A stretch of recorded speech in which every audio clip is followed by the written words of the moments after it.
How's it going, everybody? Dater here with North Central Coins, and welcome back to another episode of the most rare and valuable coins in Canada. The Canadian nickel dollar was a coin in production from the year 1968 until it was eventually replaced by the loonie in 1987. Originally composed of silver, in the year 1968 the size was reduced and the composition was changed to 99.9% nickel. Usually collectors prefer to look for the older silver dollars as they are composed of silver and are generally more valuable. But what if I told you that there is a rare variety you can look for on your 1970 nickel dollars that can make them worth some pretty decent money?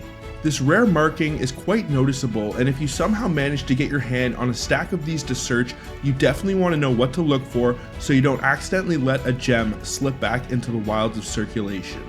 In this video, we will explore the historical context surrounding the production of these rare and valuable nickel dollars and delve into why they hold such importance in Canadian numismatic history.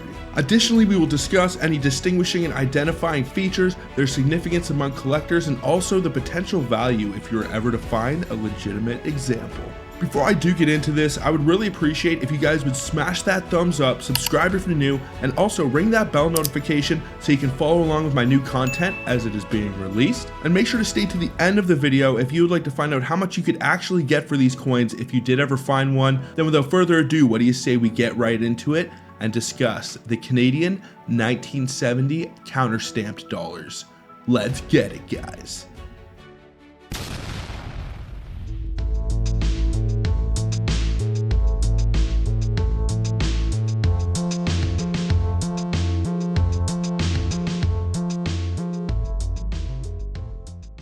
The Voyager dollar was minted in Canada from 1935 until 1986. It originally contained 80% silver until the year 1968, when a smaller nickel version was introduced and circulated until the year 1987, when it was succeeded by the iconic loonie. Despite its discontinuation, Voyager dollars actually maintained legal tender status. In the year 1970, the Canadian Mint marked a significant milestone with the issuance of its inaugural commemorative nickel dollar. This special coin was crafted to honor the 100th anniversary of Manitoba's entry into the Canadian Confederation. The commemorative dollar showcases a design by renowned Canadian artist Raymond Taylor featuring the prairie crocus, which holds the distinction of being the provincial flower of Manitoba. Raymond Taylor's artistic contribution to this commemorative coin captures the essence of Manitoba's natural heritage and emphasizes the symbolic significance of the prairie crocus. As a celebrated Canadian artist, Taylor skillfully translated the beauty of this provincial flower onto this coin, adding a touch of cultural and regional identity to the numismatic landscape. The issuance of this commemorative nickel dollar stands as a testament to the rich history and artistic diversity encapsulated within Canadian coinage. Now let's briefly go over countermarked or counterstamped coins. A countermarked, punchmarked, or counterstamped coin refers to a coin that has been marked or stamped with an additional symbol or impression after its original production during circulation. While this practice is now obsolete, it served various purposes historically. One reason for countermarking was currency reform, where existing coins would be marked with a new value following a change in the currency system, which could extend the lifespan of the coins rather than recalling and replacing them. Additionally, foreign coins might be countermarked to be recognized as legal tender or accepted currency within a specific region. For example, the Mexican pillar dollar was actually quite popular in Canada before the introduction of its decimalized currency system, so I would not doubt that in some regions they may have countermarked these pillar dollars. Countermarking could also have political motivations, with a new state or regime showcasing its authority by countermarking coins issued by the previous state.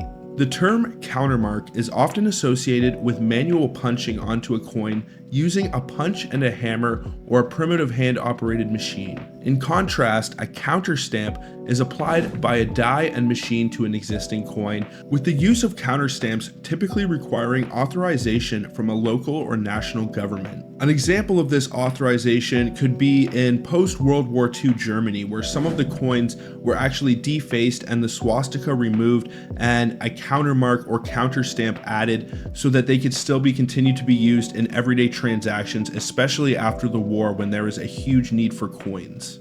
The term punch mark is also commonly used when referring to the earliest Indian silver coins. These are coin-like pieces of metal with a standard weight bearing various symbols that are applied with punches, resulting in what is known as punch-marked coins. Now, the GAN counterstamped Canadian 1970 dollar coins are unique numismatic pieces that were created in commemoration of the death of Gamal Abdul Nasser, the president of Egypt, in the year 1970. Approximately 1,000 of these counterstamps were applied to Manitoba dollars by the Arban Vancouver community. The counterstamp features the inscription GAN 1918-70 enclosed within an oval. This distinctive marking pays tribute to Gamal Abdel Nasser, noting the years of his birth, 1918, and his death in 1970. This counterstamp serves as both a historical and memorializing element, adding a layer of significance to the Canadian dollar coins from the year 1970. The extremely limited production of these counterstamped coins makes them both intriguing and collectible items for enthusiasts and numismatists of historical events. Now, to identify this GAN counterstamp, what you want to do is flip over to the obverse of the coin. It should be rather large and obvious, but it will be located to the right hand side and in some cases making contact with her chin. The overall mintage for the 1970 Canadian commemorative Manitoba dollar is 4,140,058, and as I mentioned earlier, only 1,000 of these counterstamped coins were ever made. The 1970 nickel dollars are composed of 99.9% nickel. They have a weight of 15.62 grams, a diameter of 32.13 millimeters, and a thickness of 2.62 millimeters. The obverse was designed and engraved by Arnold Mockin and Walter Ott, and the reverse was designed and engraved by Raymond Taylor and Walter Ott.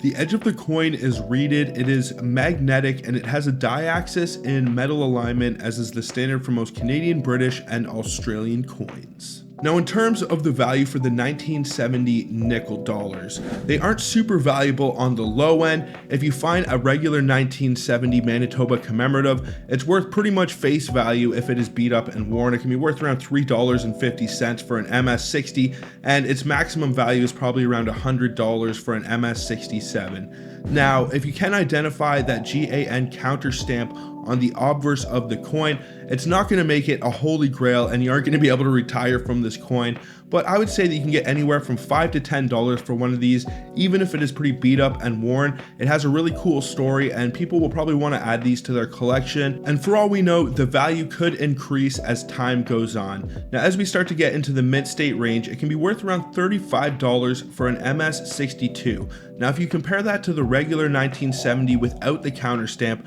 that's only worth around $3.70. So this thing is worth more than 10 times more. The maximum value listed for this coin currently is $151 for an MS-64 example, but that isn't a terrible thing, because if you were able to buy a huge lot of 1970 dollars and even find like 5 of these things, you can still turn a really good profit if any of them score in the mid-state range. And even if you find a couple of them that are pretty beat up and worn, you will be able to make more than their face value. I guarantee you, if anyone offered one of these to me that is beat up and worn for around $5, I would probably want to buy it, just because it has such a cool story associated with it, and there were only 1,000 of them that were created. But you definitely want to make sure that it is legitimate. If you were to find one, I would suggest taking it to your coin shop, let them give it a little look, and they will probably tell you whether it is legitimate or not. But chances are, if it does have that counter punch mark, it is probably one of these GAN 1970 dollars. Now, even though it says it's only worth around $150 for an MS-64 example, if you were able to find one and it scored any higher, you'd probably see some nice price jumps. You could easily be talking $1,000 coin or more if it did score in that MS-66 or MS-67 region. This is definitely a good one to look for if you are able to score any 1970 silver dollars in a big lot. I know Coins Unlimited, one of my favorite coin shops, actually sells massive 100-piece lots of these Canadian nickel dollars, and they're only about $10 or $20 more than their face value. So about $120, and you can get 100 of these nickel dollars to search.